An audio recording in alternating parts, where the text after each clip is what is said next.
Dear students, Assalamu alaikum. My name is Hamad Munawar, Department of Biology. In Evolution and Principles of Systematics, today we are going to discuss action of natural selection. Evolution states that organisms today dwell from more simple life form and have changed over time. पहले हम evolution किसको call करते हैं कि life के origin के बाद हमारे पास जितनी भी लिविंग थिंग्स के अंदर with respect to time changes होती गई हैं उसे हम एवोल्यूशन कॉल करते हैं। तो जब से लाइफ का ओरिजिन हुआ है तो जो लाइफ है ये सिंपल फॉर्म से कॉम्प्लेक्सिटी बट मोर एक्यूरेट के अंदर चेंज होती गई है। तो जैसे जैसे हमारे पास जब लाइफ का ओरिजिन हुआ था, जो हमारे पास सबसे पहली लिविंग थिंग आई थी उसके अंदर ही मॉडिफिकेशंस होती गई हैं। जैसे जैसे लिविंग थिंग्स के अंदर मॉडिफिकेशंस होती गई तो उसी लिहाज से उसके अंदर डाइवर्सिफिकेशन भी होती गई। एक लिविंग थिंग से आगे फर्दर लिविंग थिंग्स प्रोड्यूस होती गई और उसी लिहाज से आगे फर्दर हर टाइप की फर्दर टाइप्स बनती गई हैं। इसे हम कॉल करते हैं डाइवर्सिफिकेशन। तो इस तरह से हमारे पास जैसे जैसे टाइम गुजरता जा रहा है हर स्पीशी सर्वाइव नहीं कर रही है अपने एनवायरनमेंट के अंदर। तो कौन सी स्पीशीज इस एनवायरनमेंट के अंदर स्टेबल है, कौन सी स्पीशीज सर्वाइव कर जाएगी, कौन सी स्पीशीज स्टेबल नहीं है, किसको निगलेक्ट किया जाएगा और वो एक्सटिंक्ट हो जाएगी, इसको हम कॉल करते हैं एक्शन ऑफ नेचुरल सिलेक्शन। तो एक्शन हम नेचर के अंदर सिलेक्शन की जो हमारे पास पैटर्न्स हैं उसको हम डिस्कस करेंगे आज। Natural selection states that those organisms best adopted to their environment have a better chance of surviving and reproducing. ऐसे लिविंग नेचुरल सिलेक्शन के अकॉर्डिंग ऐसे लिविंग थिंग्स कि जो अपने एनवायरनमेंट के अंदर स्टेबल होते हैं वो ही जिन स्टेबल से मुराद के जिनका एक्सटर्नल एनवायरनमेंट लिविंग थिंग्स के लिए बहुत सुइटेबल होता है वो ही ज़्यादा सर्वाइव करते हैं और वो ही ज़्यादा से ज़्यादा अपनी तादाद को बढ़ाते हैं। और इसी तरह से जो लिविंग थिंग के जो करैक्टर्स हैं इसी तरह से वो नेक्स्ट जनरेशन्स के अंदर इजीली ट्रांसफ़र होते चले जाते हैं। Action of natural selection leading to convergence, radiation, regression and extinction। तो सबसे पहले हम रेडिएशन को डिस्कस करते हैं। हमारे पास जो रेडिएशन है, रेडिएशन के according natural selection can ultimately lead to the formation of a new species. Radiation का मतलब कि रेडिएट कर जाना, कि हमारे पास जो एक स्पीशी है उससे फर्दर हमारे पास स्पीशी की फॉर्मेशन होगी। हम इसे स्पेसिएशन की फॉर्मेशन भी कह सकते हैं। Some species sometime many species evolve from a single ancestral species.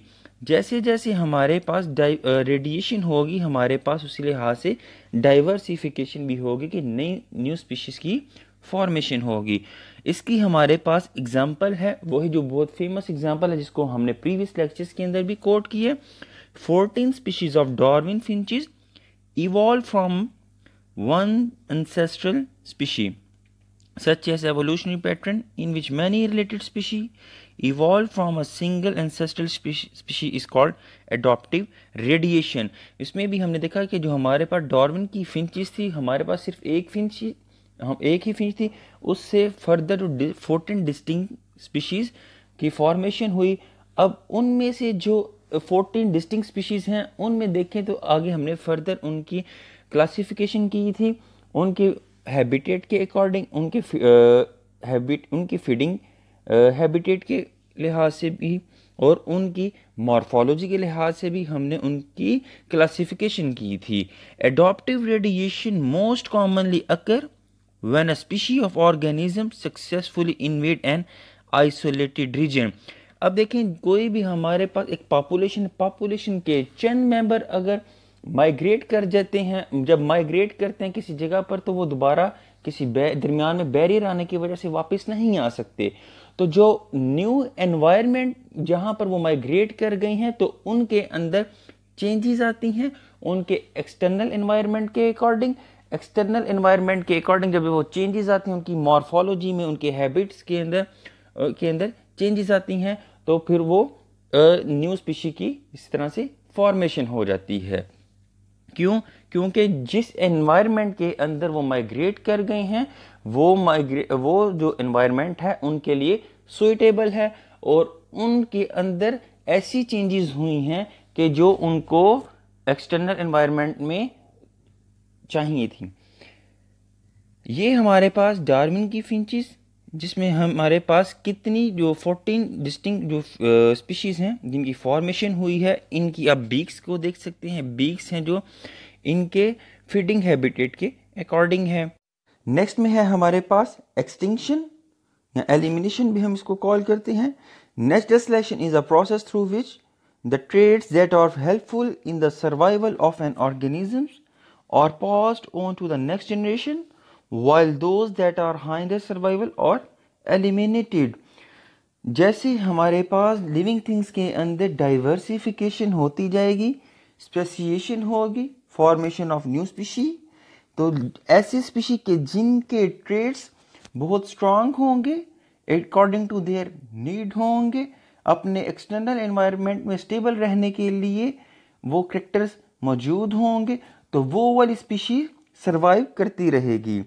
Natural selection then allow the very well adapted species to reproduce. This is done to ensure survival in the ever changing environmental condition। और जैसे जैसे living thing का environment change होगा, इसी लिहाज से उनके अंदर changes भी आती जाएंगी। Due to the evolution that have been taking place, the habitat of organism change, and to cope up with these changes the organism develop some genetic characteristics that would enhance their survival। Living thing के अंदर हमेशा changing आती जाएंगी with respect to the time.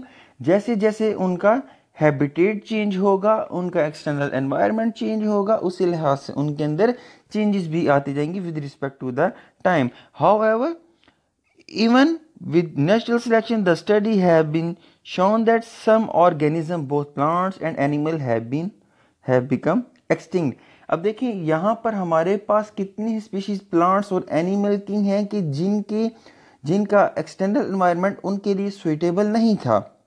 मतलब हम कह सकते हैं कि उनके अंदर जो उन्होंने अपने एक्सटर्नल एनवायरनमेंट को अडॉप्ट नहीं था किया, उनके अंदर ऐसे कैरेक्टर्स या उनकी मॉर्फोलॉजी, फिजियोलॉजिकल अडॉप्टेशन उनकी एक्सटर्नल एनवायरनमेंट के अकॉर्डिंग नहीं हुई, तो उनके लिए एक्सटर्नल एनवायरनमेंट सुइटेबल नहीं था, इसलिए वो सर्वाइव भी नहीं कर सके। तो सर्वाइव नहीं कर सके तो वो एक्सटिंक्ट हो गए, यानी इस वर्ड से एलिमिनेट हो गए, जिसमें से हमारे पास मोस्ट कॉमन जो एग्जांपल आती है वो डायनासोर्स की है।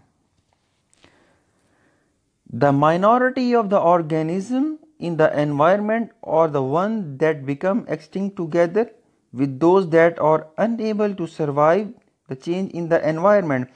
जैसे जैसे एनवायरनमेंट चेंज होता जाएगा, लिविंग थिंग के अंदर भी ऐसे ही चेंजेस आती जाएंगी। अगर तो लिविंग थिंग के अंदर एनवायरनमेंट के लिहाज से चेंजेस आती जा रही हैं तो फिर वो सर्वाइव कर रहा है। अगर तो लिविंग थिंग के अंदर with respect to the time changes नहीं आ रही अपने एक्सटर्नल एनवायरनमेंट के अकॉर्डिंग, तो उसके जो सर्वाइवल के जो चांसेस हैं वो कम हो जाएंगे। The minority are unable to compete with the majority for survival means। However, when new species are being formed or modified, they exert pressure on the existing one and finally eliminate them। The introduction of new breed of animal lead to the extinction of the inferior one। जैसे जैसे हमारे पास diversification हो रही है, new living things की formation होगी। अब देखिए हमारे पास अगर दो ऐसी न्यू स्पीशी की फॉर्मेशन होती है कि जिनका फीडिंग हैबिटेट एक जैसा है, अब देखिए अब उन दोनों स्पीशीज के दरमियान कंपटीशन स्टार्ट हो जाएगा। जब कंपटीशन स्टार्ट होगा तो दोनों स्पीशी एक दूसरे को और एक दूसरे से डोमिनेंट होने की कोशिश करेंगी। तो उनमें से जो हमारे पास जो मेजॉरिटी वाली जो स्पीशीज हैं वो सरवाइव कर जाती हैं, एक चांस हमारे पास ये भी है। तो उनके अंदर जो माइनॉरिटी का जो रेट है वो उनकी एक्सटिंक्शन हो जाती है। क्यों? क्योंकि वो एक तो उनकी पॉपुलेशन भी कम थी और दूसरी वो अपनी जो अपोजिट स्पीशीज थी उसके साथ कंपीट भी नहीं कर सकी। ये आगे हमारे पास इस स्लाइड में एक्सरसाइज है। The main reason why extinction still occur, कि एक्सटिंक्शन क्यों होती है। ये हमारे पास एक्सरसाइज के अंदर पहले ये फर्स्ट लाइन में क्वेश्चन है और साथ इसका आंसर है कि एक्सटिंक्शन क्यों होती है। Natural selection is good at maintaining and ever even improving species adaptation while on the other hand it eliminate, जैसे जैसे डाइवर्सिफिकेशन होती जा रही है नेचर के अकॉर्डिंग लिविंग थिंग्स में चेंजेस होती जाएंगी। अब जो नेचर है हमेशा उसी लिविंग थिंग को सिलेक्ट करेगी कि जिसकी जो करेक्टरिस्टिक्स हैं वो बड़े हायर लेवल की हैं। हायर से मुराद के जिसका जो ज़्यादा स्टेबल है अपने एनवायरनमेंट के according. It is then clear that natural selection does not only play a role on preventing extinction. It also supports extinction of the species that are not well adapted for survival. और जो survival जो हमारे पास survive नहीं कर सकती species वो extinct हो जाएंगी। यानी नेचर को ज़्यादा परफेक्ट बनाने में भी नेचुरल सिलेक्शन में एक्सटिंक्शन का बहुत बड़ा रोल है। यानी जो स्पीशीज जो वीक हैं उनको नेचर के अंदर से एलिमिनेट कर दिया जाएगा। This being the case, then extinction is bound to prevail even if natural selection is still there. Next में है हमारे पास convergent evolution. Species from different evolutionary branches may come to resemble one another if they live in a very similar environment.